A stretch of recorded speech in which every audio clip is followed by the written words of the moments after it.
17 years of marriage. The number sits in my head like a countdown timer, ticking backward to when Madison and I first met in that crowded lecture hall at State.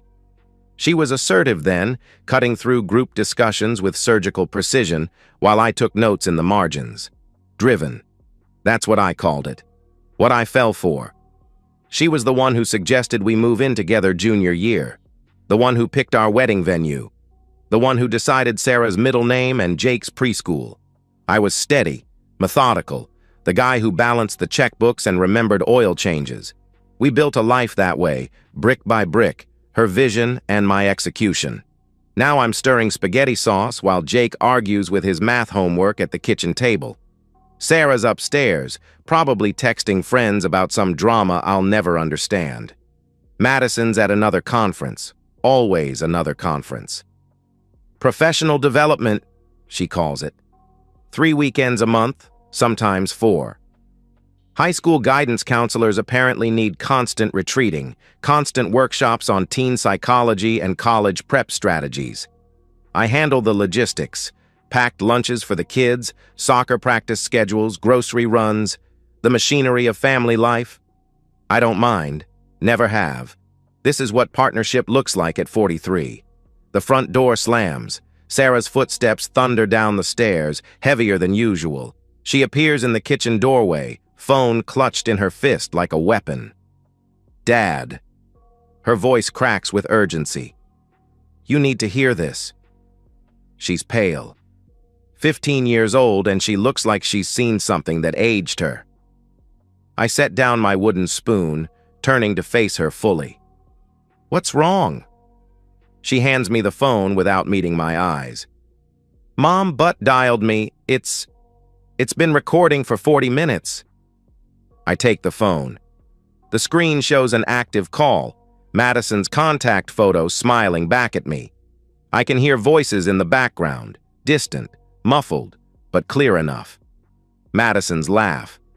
I know that laugh, but I've never heard it sound like this. Her voice carries through the speaker, casual and unguarded. Derek's so emotionally dense, I swear sometimes I think he'd need a roadmap to find his own feelings. A man's voice responds, deeper, unfamiliar. You married him, though. Madison's response comes with a bitter edge I've never heard before. I married stability. I married a checklist. House, kids, retirement fund. But God, Darren, some days I feel like I'm drowning in his predictability. My hand tightens around the phone. Sarah's watching me, her face a mirror of my own shock. Madison continues, her voice getting looser, more careless. He's a good father. I'll give him that. But as a husband, as a man, I outgrew him years ago. The conversation continues. Madison's voice gets looser, more careless. She mentions our bedroom, or lack thereof, calls me vanilla and safe. The man, Darren, makes jokes about waking sleeping giants. I listen to the full 40 minutes, every word. Then I replay it twice more while Sarah sits across from me, picking at her cuticles. Dad? Her voice is small, uncertain. I set the phone down. Look at my daughter. Really look at her. She's waiting for me to explode, to throw something, to match the betrayal with rage. Instead, I turn back to the stove. The sauce is starting to bubble. Dinner in 10 minutes, I say, my voice surprisingly steady. Tell your brother to wash his hands. The betrayal isn't fire burning through my chest. It's frost. Cold, methodical, crystallizing every conversation we've had over the past 2 years into something I can finally see clearly. Sarah hesitates, studying my face. Dad, are you? I'm fine. I taste the sauce, add salt with deliberate precision. We'll talk later, after Jake's asleep. She nods and disappears upstairs. I finish cooking, set the table, call the kids down for dinner. We eat like any other Tuesday night. Jake complains about his teacher. Sarah picks at her food. I ask about homework and weekend plans. Normal. Everything perfectly, devastatingly normal. Except now I know what Madison thinks of this normalcy, what she thinks of me. After the kids are in bed, I sit in my home office with the door closed. Madison's still at her conference, her retreat in Columbus. Due back tomorrow evening. I don't call her. Don't send a furious text. Don't confront. I research. By midnight, I've learned 3 things. Darren Murphy is Madison's supervisor at the school district. He's been divorced twice. And 3 months ago, Madison started taking weekend trips that weren't on any conference calendar I can find. I close the laptop and stare at my reflection in the dark window. 17 years. She called me a checklist she outgrew. Fine. Let's see how she likes being checked off. I don't sleep. Instead, I lie in our bed. My bed now, I suppose, and plan. Madison's pillow still smells like her shampoo, vanilla, and coconut. The scent used to comfort me. Now it feels like evidence. By 6 a.m., I'm dressed and making coffee. Sarah finds me in the kitchen, dark circles under her eyes. She accepts the travel mug I hand her gratefully. Did you sleep? Some.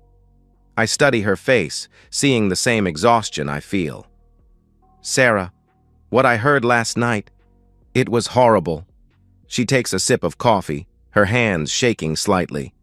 Mom was laughing about you, about us. She called me manipulative. That detail hits harder than her comments about me. I keep my voice level. When? During the recording. She told him I was manipulative and Jake was... She pauses, swallowing hard. She said Jake was needy. I process this. My wife, the guidance counselor who preaches about building students' self-esteem, mocking our 12-year-old son to her lover. We're not telling Jake, I say firmly. Not yet. Sarah nods, relief evident in her posture. She's grown up overnight, and I hate that Madison's selfishness cost her that innocence. After dropping the kids at school, I drive to Best Buy. The sales associate is eager to help when I explain I need to monitor my company's devices for security purposes. He sells me spyware that mirrors deleted texts, tracks GPS locations, syncs deleted photos. Family plan? He asks, assumedly referring to the multiple devices. Something like that. At home, I install everything on my laptop. Within an hour, I have access to Madison's complete digital footprint. Every text, every email, every app she's deleted. Darren Murphy. The messages go back 8 months. They start professional, schedule changes, meeting notes. Then personal, complaints about spouses, shared jokes. Then intimate. I read their entire relationship unfold in reverse. Her telling him I'm checking out of our marriage. Him encouraging her to explore her needs.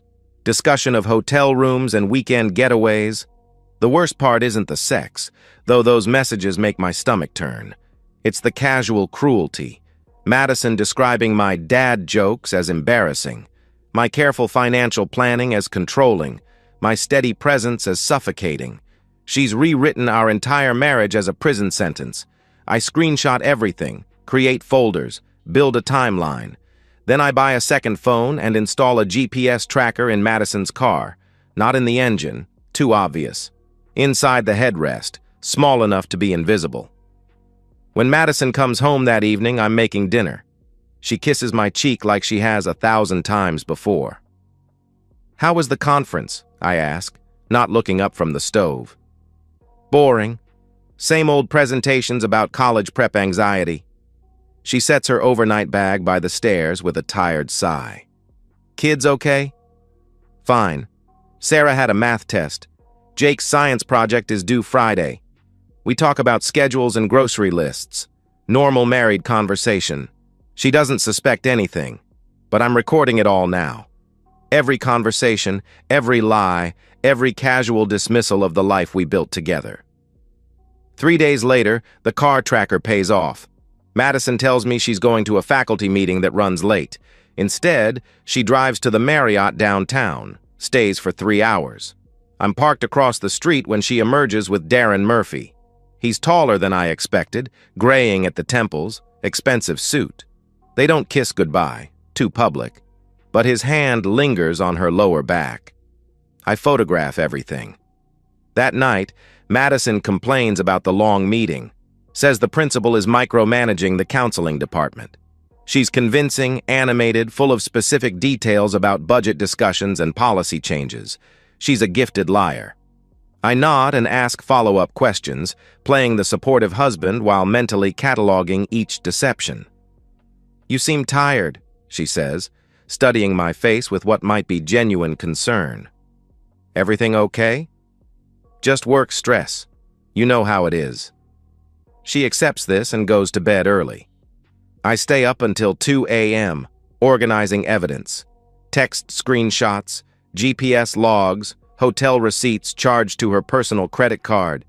Madison has been billing our family for her affair, using our money to subsidize her betrayal.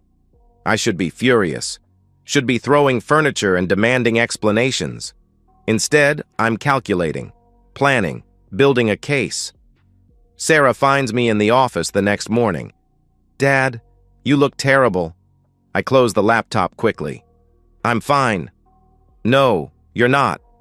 She sits in the chair across from my desk, her teenage directness cutting through my pretense. "What are you doing?"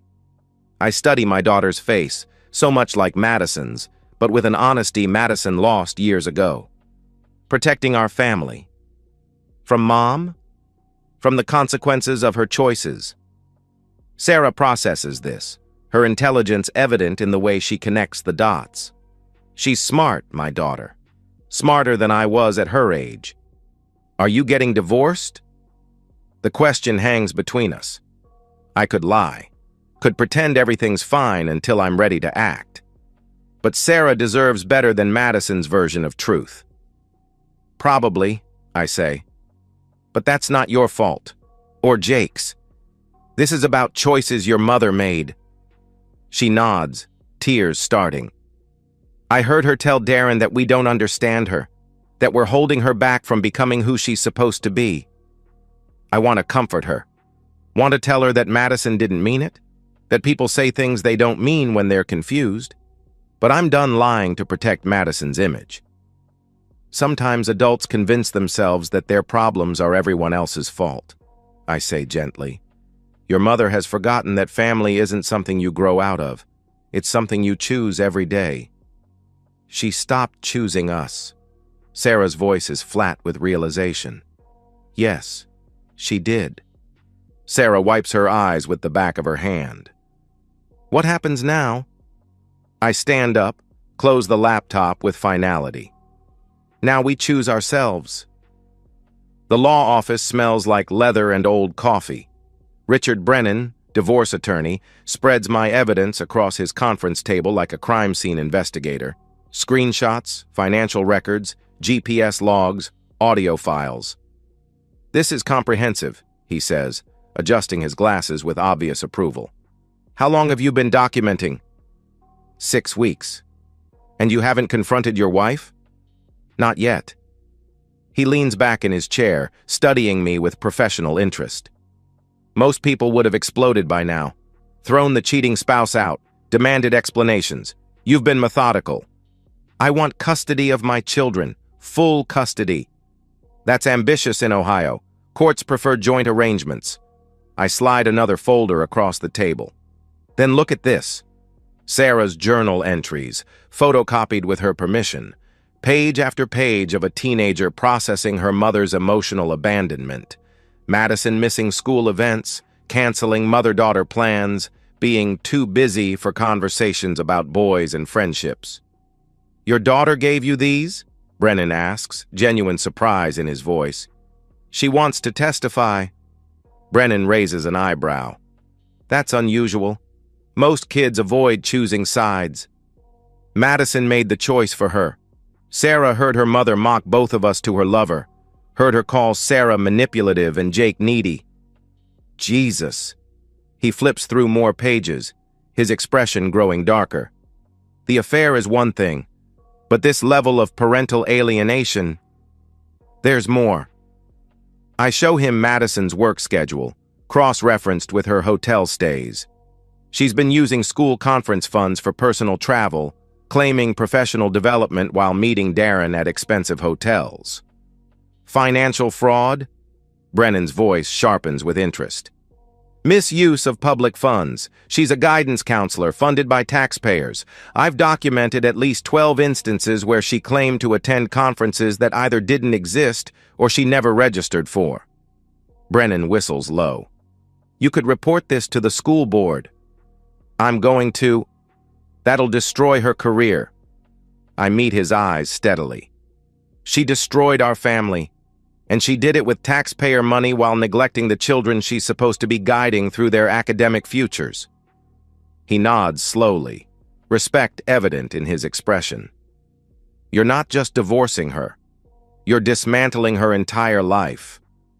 I'm holding her accountable. We spend 2 hours mapping strategy, file for divorce and custody simultaneously. Serve papers the same morning the school board receives an anonymous tip about financial misconduct. Hit her professionally and personally in one coordinated strike. She'll be blindsided, Brennan warns. Good. She's been blindsiding our kids for months. That evening, I sit with Sarah in her room. She's doing homework, earbuds in, occasionally glancing at her phone. Normal teenage behavior that feels precious now. Sarah. I wait for her to pull out an earbud. Mr. Brennan thinks you might need to testify in court about Mom's behavior, about how her actions have affected you. Her face goes pale. In front of Mom? Yes. She sets down her pencil, processing this. Will it help? It might determine whether you and Jake stay with me or have to split time between households. She considers this for a long moment. What would I have to say? The truth. About the phone call. About how she's been treating you both. About which parent you feel safe with. Sarah's quiet for what feels like an eternity. Then, I don't feel safe with her anymore, Dad. She lies about everything. She pretends to care about our problems when she's actually texting him. She's fake. The pain in her voice is evident. That's hard to say about your mother. It's harder to live with someone you can't trust. My 15-year-old daughter has just articulated what took me 17 years to understand. Okay, I say, reaching over to squeeze her hand. We'll do this together. 2 days later, I compile everything into a comprehensive report for the school board. Financial records, timeline of fraudulent conference claims, evidence of the inappropriate relationship with a supervisor. I don't include the personal details, the mocking texts about our children, the casual cruelty toward our marriage. This is about professional misconduct. I print copies, seal them in envelopes, and drive to the school district office. The anonymous tip line is designed for exactly this situation. Community members reporting educator misconduct. Walking back to my car, I feel something I haven't experienced in months. Control. Madison has been playing a game where she rewrites reality, where her selfishness becomes self-discovery and her betrayal becomes empowerment. She's convinced herself that she's the victim of a stale marriage, trapped by a boring husband and demanding children. Tomorrow, she'll discover that reality has consequences, and I'll be the one holding the scorecard. Madison's key turns in the front door at 3:47 p.m. on a Tuesday. She's supposed to be at work until 5, but she's been suspended pending investigation. I know this because Richard Brennan called an hour ago. It's done, he'd said with satisfaction. Board received everything this morning. She's been placed on administrative leave. They're launching a full audit. Now she's home, and I can hear her anger from the kitchen. Her heels click across the hardwood like gunshots. "Derek!" she shouts, her voice echoing through the house. "Derek, where are you?" I'm making coffee. Take my time measuring the grounds, adding water, pressing the button. Let her find me. She appears in the doorway, face flushed, suit wrinkled. Her professional mask has cracked completely. "I've been suspended," she says, the words tumbling out in a rush. "Pending review. Someone sent HR everything. Everything, Derek. Financial records, travel logs, conference schedules." I pour coffee into my favorite mug, the one Sarah made in art class 3 years ago. "Want some coffee?" Are you listening to me? I've been suspended. Someone's been stalking me, documenting my every move. That's terrible. I add cream, stir slowly, deliberately calm. Who would do something like that? Her eyes narrow with suspicion. You tell me. I set down my spoon, look at her directly. I have no idea what you're talking about. Don't. Her voice shakes with barely controlled rage. Don't lie to me. This is too detailed, too comprehensive. Someone's been watching me for weeks. I reach into my briefcase, pull out the manila envelope with practiced casualness. As long as we're talking about lying. I slide the divorce papers across the kitchen island. Madison stares at them like they might explode. What is this? Divorce petition, custody motion, financial disclosure requirements. I sip my coffee, watching her face. Your attorney will explain the details. She picks up the papers with trembling hands. You're divorcing me? I'm ending our marriage. There's a difference. Because of some school board investigation? Derek, I can explain. Because you called me emotionally dense. Because you told your lover that our daughter is manipulative and our son is needy. Because you've been billing our family for your affair. The color drains from her face completely. How do you know? Sarah heard you. 43 minutes of you mocking everything we built together, describing our marriage as a prison sentence and our children as obstacles to your self-actualization. Madison sinks into a chair, the fight leaving her body. The butt dial. Among other things. She looks up at me, and for a moment I see the woman I married. Vulnerable, searching, almost young. Derek, I know how this looks. How it looks. Madison, you've been fucking your boss for 8 months, using school funds to pay for hotel rooms, lying to our kids about where you go every weekend. This isn't about how things look. This is about who you've become. I didn't mean for it to happen. Darren and I, we just connected. I hold up my hand, cutting her off. Stop. I don't want to hear about your connection. I want to talk about Jake asking me why mommy doesn't help with homework anymore. About Sarah crying because you canceled 3 mother-daughter plans in a row to spend weekends with your lover. Madison's crying now, mascara starting to streak. I was confused. I felt trapped. You don't understand what it's like to be married to me? You're right. I don't understand what it's like to be married to someone who pays the bills, coaches Little League, handles every crisis, and makes your life possible while you rewrite history to justify betraying him. I pull out my phone, scroll to a screenshot. Want to see what I understand? I understand you telling Darren that Jake's spelling problems are embarrassing, that you're ashamed to attend parent-teacher conferences because our son isn't as academically advanced as other kids in his class. Her eyes widen in horror. You read that? I read everything. Every cruel joke, every dismissive comment, every time you used our children's vulnerabilities as entertainment for your lover. Madison doubles over like I've physically struck her. Oh, God. Oh, God, Derek, I never meant— Yes, you did. You meant every word. You just never thought I'd hear them. She looks up at me, mascara now fully streaking down her cheeks. What do you want? Money? I'll end things with Darren. I'll quit my job. Whatever you need. I want our children to grow up with a parent who doesn't see them as inconveniences, who doesn't mock their struggles or use their trust as a weapon. I love them. I love you. No. I finish my coffee, rinse the mug in the sink with deliberate precision. You love the idea of being loved. You love having a family that makes you look stable and successful. But you don't love the work of actually being a mother or a wife. Madison stands up, steadying herself against the counter. You can't take my children away from me. I'm not taking them anywhere. They're staying in their home with their father, in the life we built before you decided to burn it down for validation from a twice-divorced supervisor. I'll fight this. I'll prove you manipulated them against me. I open my briefcase again, pull out Sarah's journal entries. Sarah's testimony, Jake's statements about feeling neglected, Their own words, in their own handwriting, documenting months of maternal neglect while you pursued your authentic self. Madison grabs the papers, scanning the pages frantically. You coached them to write this. I didn't have to. You coached them yourself every time you chose Darren over family dinner.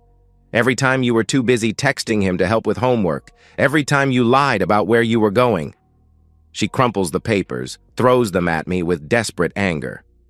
You're not a real man, Derek. A real man would have fought for his marriage, would have tried to win me back instead of plotting like some pathetic spy. I pick up the scattered papers, smooth them out methodically. You're right. A real man would have confronted you months ago, would have demanded honesty and respect. But I was too busy being a husband and father to notice that my wife had stopped being either. Madison slumps against the counter, defeated.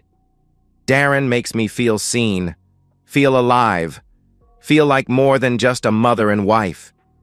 And I make you feel safe, feel provided for, feel like you can explore your authentic self with a financial safety net and childcare coverage. I stack the papers neatly. But safety and stability aren't sexy. They're just the foundation that makes everything else possible. I do love you. You love what I do for you. There's a difference. The front door opens. Sarah's voice calls out cheerfully, Dad? I'm home. Madison's eyes widen in panic.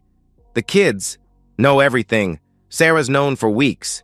Jake figured it out when you missed his science fair to meet Darren at the Marriott. Sarah appears in the kitchen doorway, stops when she sees her mother's tear-streaked face. Mom? What's wrong? Madison looks between us, the timeline clicking into place. You turned my children against me. No, Sarah says quietly, her voice steady and mature beyond her years. You did that yourself. Madison stares at our daughter, really looks at her, and sees the same disappointment I've been living with for months. Sarah, honey, I can explain. I don't want you to explain. I want you to apologize. To Dad, to me, to Jake. For lying to us. For making us worry about you when you were really just being selfish. Madison's composure finally breaks completely. She sobs, reaching for Sarah, who takes a deliberate step back. I'm sorry. I'm so sorry. I never wanted to hurt you. But you did hurt us. And you don't get to make that disappear by crying about it now. My 15-year-old daughter has just delivered the verdict that 17 years of marriage couldn't reach. Madison looks at me one more time, desperation and hatred warring in her expression. This isn't over. Yes, I say with quiet finality. It is. The courtroom is smaller than I expected. Fluorescent lights, wood paneling that belongs in 1987, and the peculiar silence that comes from everyone whispering. Madison sits with her attorney, a sharp woman in a navy suit who looks like she bills $400 an hour. She's been coaching Madison for weeks, trying to craft a narrative that salvages maternal rights from the wreckage of infidelity. Richard Brennan adjusts his tie and spreads our evidence across the plaintiff's table. Remember, this isn't about punishment. It's about the children's best interests. I nod, but we both know it's about more than that. It's about accountability. Judge Morrison enters, a gray-haired woman in her 60s who looks like she's heard every sob story twice. Madison's attorney stands, presenting their case first. Your Honor, Madison Grayson is a dedicated mother and education professional who made personal mistakes during a difficult period in her marriage. While she acknowledges poor judgment in her relationship with Mr. Murphy, she maintains that her love for her children and her commitment to their welfare never wavered. The attorney paints Madison as a woman lost, seeking connection in the wrong place, but fundamentally devoted to Sarah and Jake. She emphasizes Madison's career in education, her understanding of child development, her years of successful parenting. Mrs. Grayson requests joint custody with equal parenting time. She's prepared to attend counseling, to rebuild trust with her family, and to demonstrate that a mother's temporary lapse in judgment doesn't negate 15 years of devoted parenthood. Madison takes the stand. She's composed, professional, wearing a conservative dress that screams, "responsible mother." Her testimony is carefully crafted. She accepts responsibility for the affair, expresses regret for the pain she caused, and emphasizes her commitment to repairing relationships with Sarah and Jake. "I made terrible mistakes," she says, looking directly at the judge with practiced sincerity. "I hurt my husband and confused my children. But I never stopped loving them. I never stopped being their mother. Given the chance, I will prove that our family can heal from this." Her attorney introduces character witnesses, colleagues who testify about Madison's dedication to students, neighbors who describe her involvement in school activities, her own mother who speaks about Madison's childhood dreams of motherhood. It's convincing, professional, exactly what you'd expect from someone who counsels teenagers for a living. Then Richard Brennan stands up. "Your Honor, the defendant has crafted a narrative about temporary lapses and momentary confusion, but the evidence shows something different. A pattern of deception, financial fraud, and parental neglect that spans 8 months. He introduces the timeline methodically. Madison's first text to Darren, the gradual escalation, the hotel receipts charged to the family credit card, the falsified conference expenses, the GPS logs showing her actual locations versus her claimed whereabouts. This isn't about one mistake, Your Honor. This is about systematic betrayal of every commitment that defines family." Then he plays the audio. Madison's voice fills the courtroom, laughing about my emotional density, mocking our children's vulnerabilities, describing our marriage as a checklist she outgrew. Her casual cruelty is stark against the acoustic tiles, and I watch her carefully constructed image crumble. The judge's expression hardens as Madison's recorded voice calls Jake needy and Sarah manipulative. When the audio ends, the silence stretches uncomfortably. "Mrs. Grayson," Judge Morrison says, her voice sharp with disapproval, "do you recognize this conversation?" Madison's attorney objects, privacy violations, illegally obtained evidence, but the judge overrules with a firm gesture. The recording was made by Madison herself, inadvertently, and shared with her minor child. "Yes," Madison whispers, shrinking in her chair. "I recognize it. And these are your opinions about your children?" I was angry, frustrated. I said things I didn't mean. "You said them to a man you were having an affair with, using them as justification for your behavior." Madison's composure finally breaks. "I was confused. I felt trapped. I didn't know how to what? How to discuss your marital problems with your husband instead of your supervisor? How to attend your son's science fair instead of meeting your lover at a hotel." The judge has heard enough. She calls for Sarah. My daughter walks to the witness stand with remarkable composure for 15 years old. She's wearing the dress she picked out herself. Simple, navy blue, nothing that screams coached testimony. "Sarah, do you understand why you're here?" "Yes, Your Honor. You're deciding where Jake and I should live." "And what would you prefer?" Sarah glances at Madison, then back at the judge with steady resolve.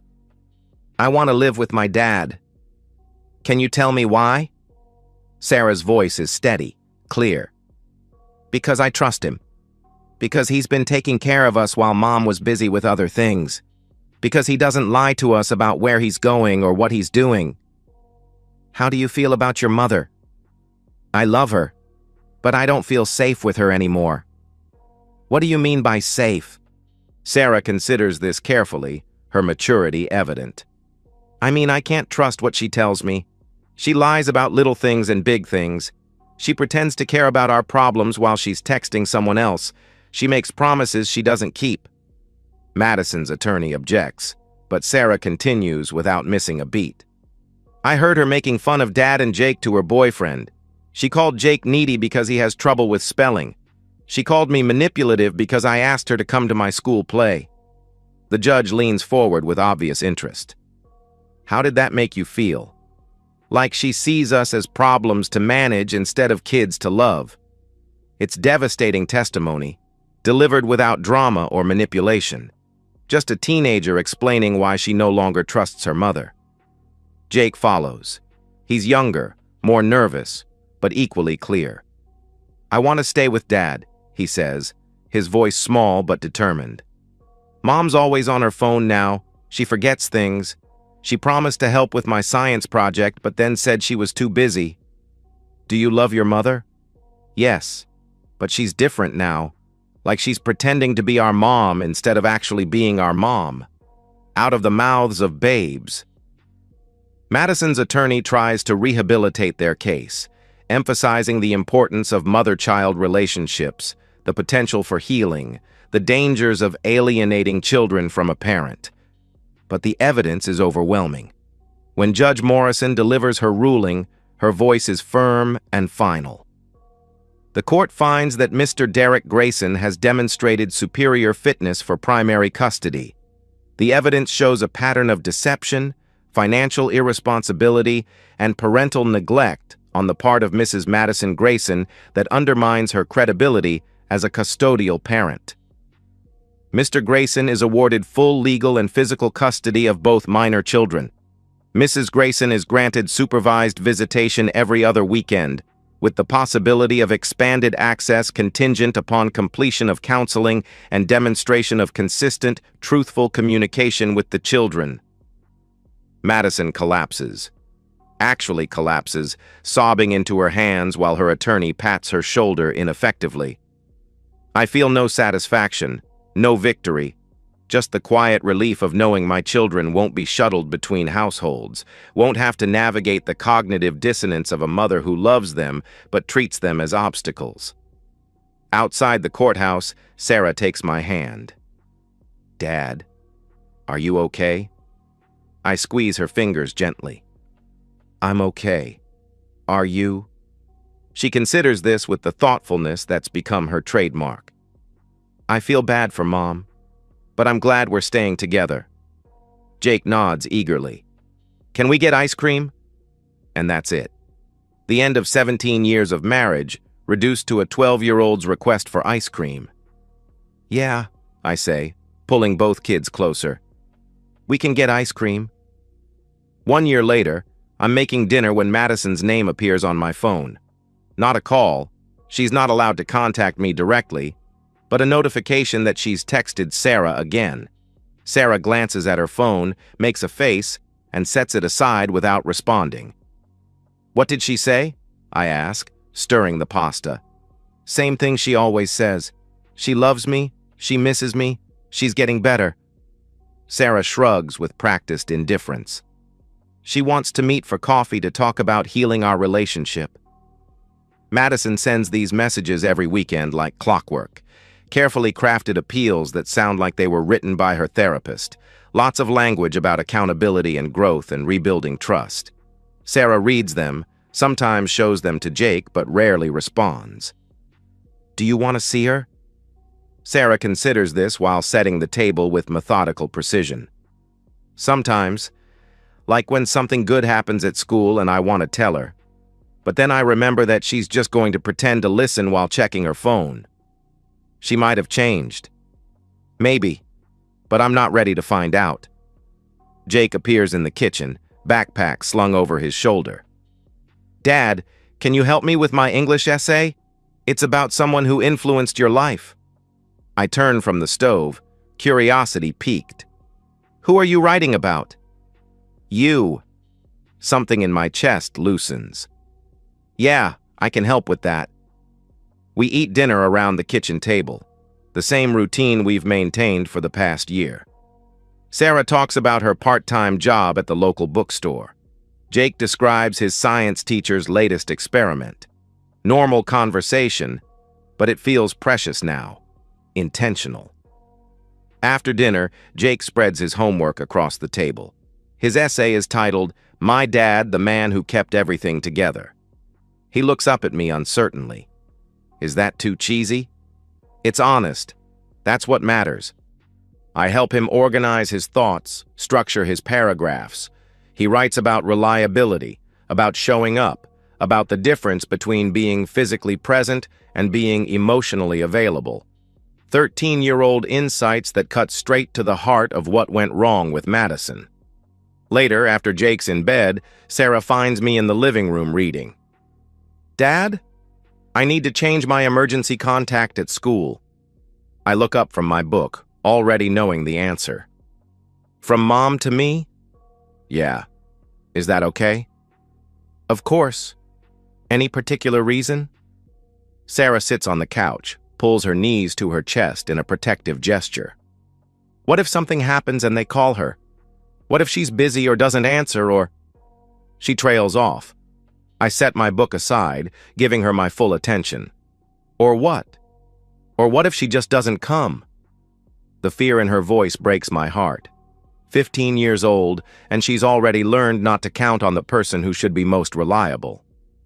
"I'll always come," I tell her firmly. "No matter what." "I know. That's why I want to change it." We sit in comfortable silence for a while.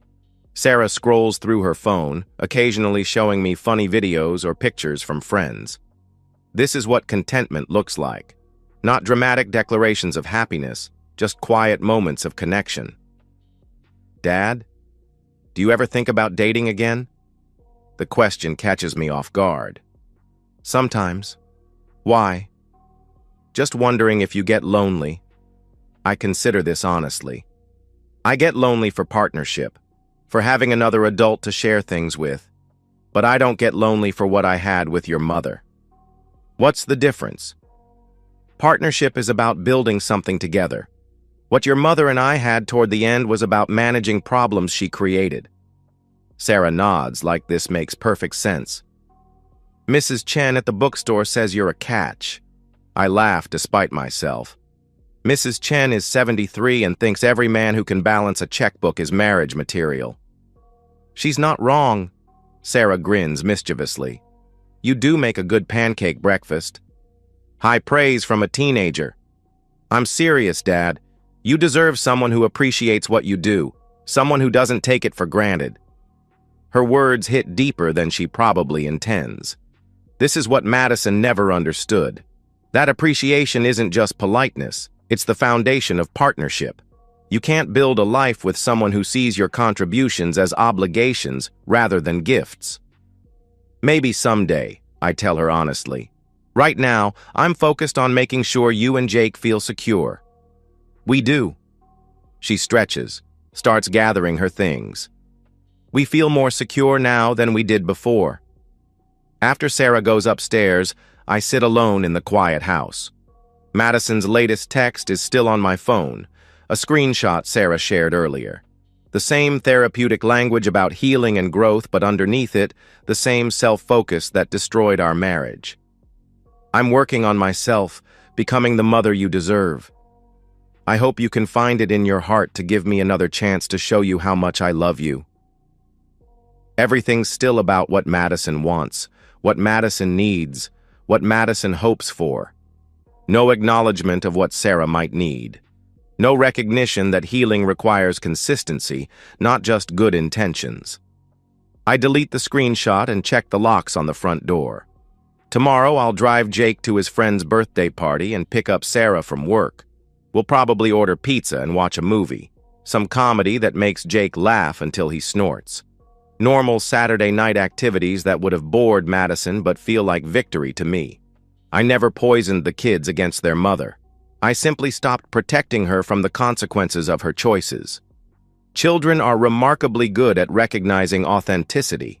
They knew Madison was performing motherhood rather than living it. The house settles around me, familiar and secure. Sarah's textbook stacked on the kitchen counter. Jake's soccer cleats by the back door. Evidence of lives being lived fully, without the anxiety of waiting for the next betrayal. I don't think about Madison much anymore. Not with anger or regret or even curiosity about how she's doing. She's become background noise in a life that's grown quieter but infinitely more peaceful. Sometimes I wonder if I'm too cautious now, too careful with trust. But then I remember what trust cost me. 17 years of believing someone who saw my stability as weakness, my devotion as naivety. I turn off the lights and head upstairs. Tomorrow's another day of ordinary moments that add up to extraordinary contentment. Madison still posts quotes about healing on social media. Sarah showed me once, rolling her eyes at the phone screen. Pictures of sunsets with text about becoming your authentic self. Inspirational messages about overcoming obstacles. She still hasn't apologized. Not to me, not to the kids, not to anyone whose life she disrupted in her quest for self-discovery. Her social media presence suggests she's the victim of a vindictive ex-husband rather than a woman who chose betrayal over accountability. But that's her story to tell. I control a different narrative now, one where children feel secure, where promises are kept, where love is demonstrated through consistency rather than proclaimed through grand gestures. Madison may have gotten her authentic self, but I kept what mattered. And in the end, that makes all the difference. And so, we've reached the end of today's story. Was it what you expected, or did it take a twist you didn't see coming? I'm curious to hear your thoughts. Share them in the comments below, and let's get a conversation going. If this story kept you hooked, make sure to hit that like button. And if you're new here or just haven't subscribed yet, now's the perfect time to join our community. I bring you fresh, captivating stories every day, so click that subscribe button and turn on notifications so you never miss out. Thanks for watching, and I'll see you in the next one.